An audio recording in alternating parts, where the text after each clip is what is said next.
Tony Lyons, a writer, has made his best attempt at creating the ideal bachelor's apartment, but he still feels something is missing.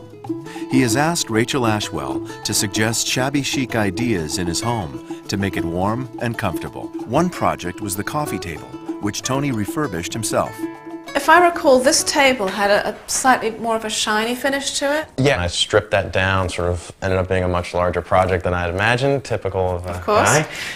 And so actually finally got that all sanded down and stained it with a couple different kinds of stain and got that color. Rachel is amused by Tony's flair for accents. He has found a creative way to hold his most treasured items. Definite requirement in any bachelor pad, someplace to put your fine array of remote controls. Three remotes, which actually is pretty tame, I think. Rachel approves of Tony's choice of curtains, which are both functional and decorative. But for a bachelor, choosing the right kind of curtains can be a challenge. Again, curtains are a tricky thing for a guy, you know, because it's easy to get very frilly with them. Yes. So I think he did well with those. Love the color. Tony has used houseplants to add personality and charm to his apartment. And I think they've definitely sort of taken on a personality of their own. They have. They're very sort handsome. of my little friends.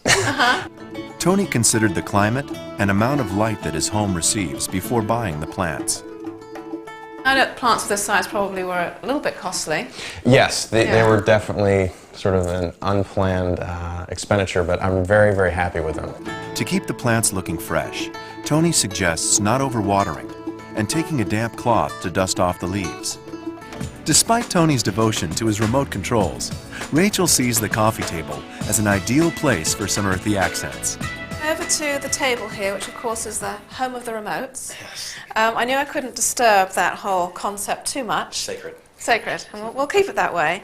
But nevertheless, I just thought, give it a companion, and so I just thought a nice stone bowl. I just thought kind of, for some reason, with all the nature that you have in here, was just a nice thing to add. Well, this again is an area that I sort of fell short on a little bit, and you've made it a lot softer than it was before. Subtle, but real subtle. Yes.